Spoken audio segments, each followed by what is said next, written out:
Assalamualaikum warahmatullahi wabarakatuh. Halo semuanya, perkenalkan nama aku Rahmawati Ramadhani dengan NIM 2304010126 dari Prodi Akuntansi. Tujuan dari adanya video ini adalah sebagai pemenuhan tugas UTS mata kuliah Sistem Akuntansi dan Teknologi Informasi, yaitu Sistem Pengendalian Internal.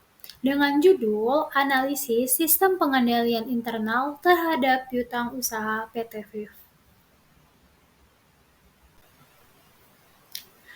Nah, sebelum kita masuk ke contoh soalnya, sebenarnya apa sih itu sistem pengendalian internal? Sistem pengendalian internal merupakan suatu sistem prosedur di sebuah perusahaan yang digunakan untuk melindungi aset-asetnya di dalam perusahaan tersebut.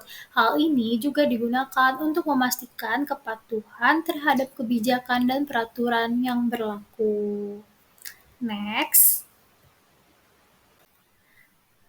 Oke, selanjutnya kita ke soal PT FIF merupakan perusahaan pembiayaan kredit, sehingga memiliki piutang dalam jumlah yang cukup besar. Piutang tersebut perlu dikelola dan dipantau secara rutin, serta mempraktekkan pengendalian internal. Mengingat, piutang pada perusahaan pembiayaan merupakan sumber pendapatan utama perusahaan.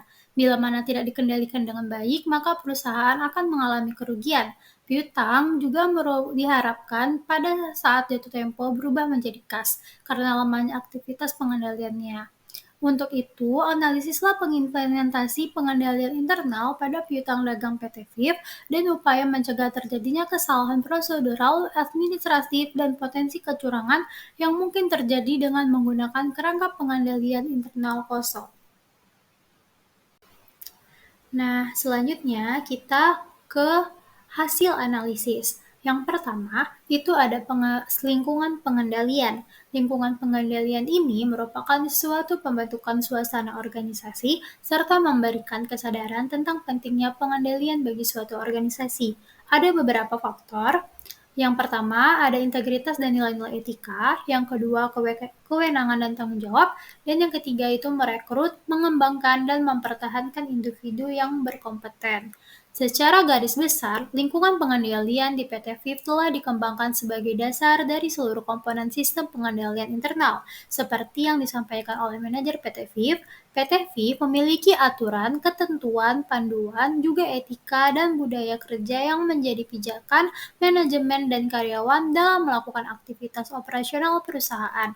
Ditambah lagi perekrutan karyawan menjadi titik awal bagi perusahaan memperoleh karyawan yang memiliki kompetensi dan integritas.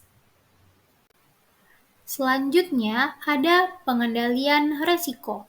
Penilaian resiko dilakukan secara paralel ketika mendefinisikan suatu tujuan organisasi dan berisi analisis awal tentang bagaimana resiko harusnya dikelola.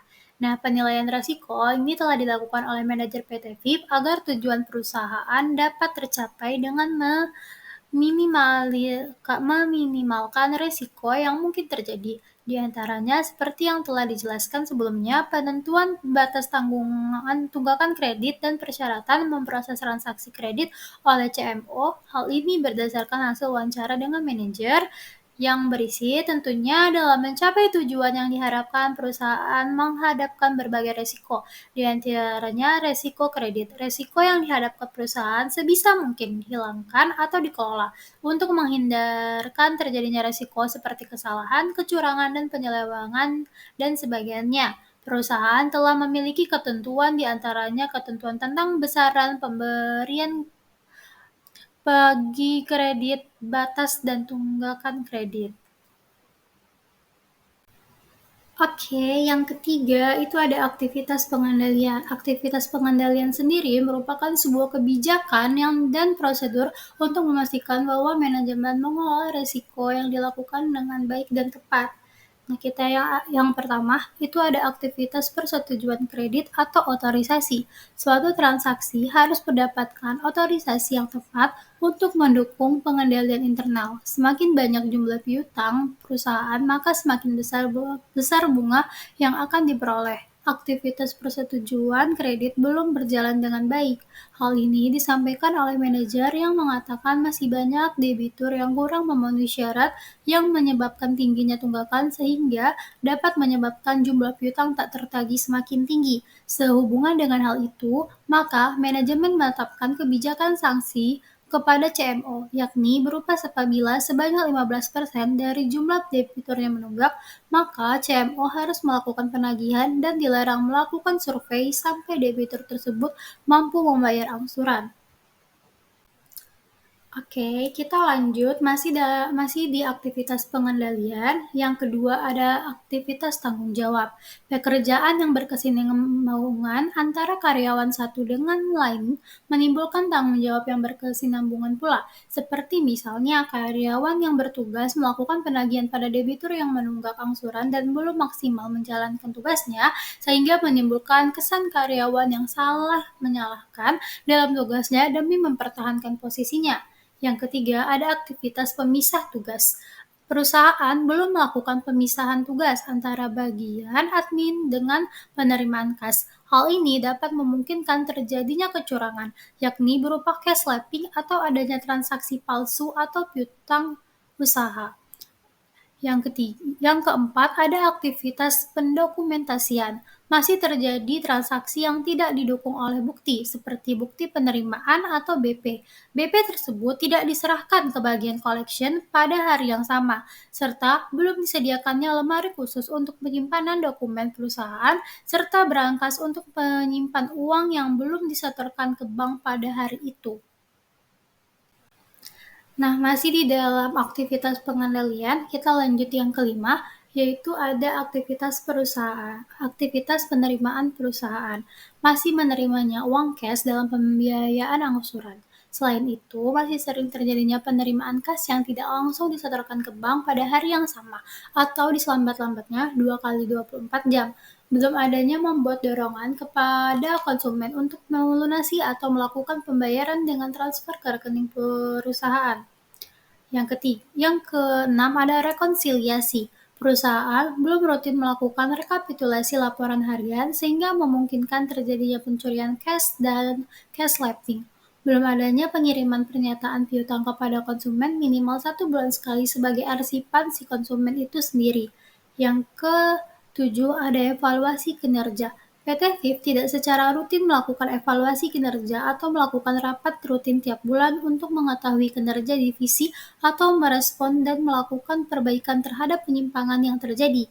Perusahaan juga tidak memberikan pelatihan, promosi atau reward, kompensasi, dan penghargaan bagi karyawan yang melakukan tugasnya dengan baik. Cuti tahunan karyawan belum dimanfaatkan semaksimal mungkin sebagai suatu bentuk aktivitas di perusahaan. Nah, yang keempat itu ada informasi dan komunikasi.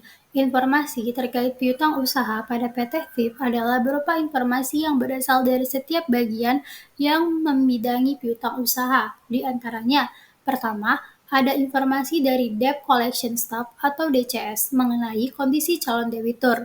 Yang kedua, ada informasi dari DCS dan CMO mengenai kondisi penjualan dealer.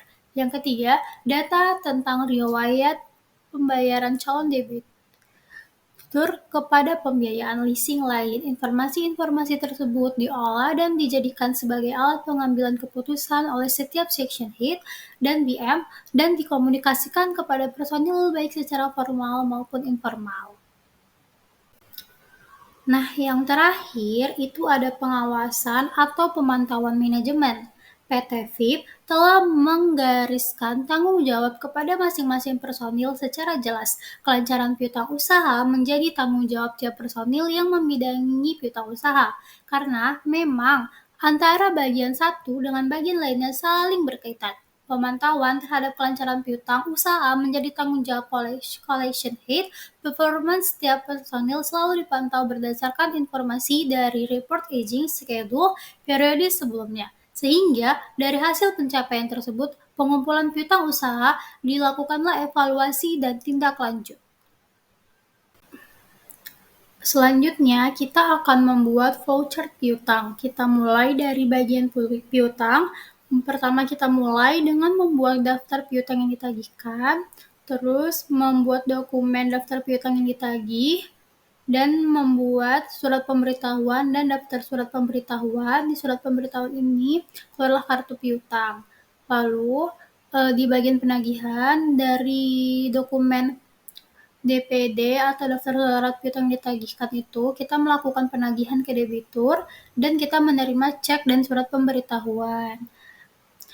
Terdapat dokumen DSP atau daftar surat pemberitahuan dan cek, terus kita menerima cek dan surat pemberitahuan yang di dalamnya terdapat DSP atau daftar surat pemberitahuan, cek, surat pemberitahuan, dan DPD yaitu daftar piutang yang ditagihkan. Lalu di bagian kasa, dokumen DPD atau daftar piutang ditagihkan dan dokumen DSP, daftar surat pemberitahuan, dan dokumen cek itu dibandingkan dan membuat bukti setoran yang terdapat di dalamnya ada dokumen bukti setor, DSP, atau daftar surat pemberitahuan, DPD, daftar piutang ditagihkan, dan cek disetorkan ke bank. Lalu ada bagian jurnal.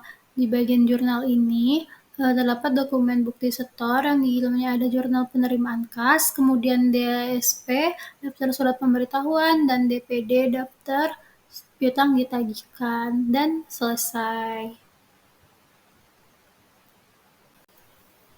Terakhir, di bagian kesimpulan.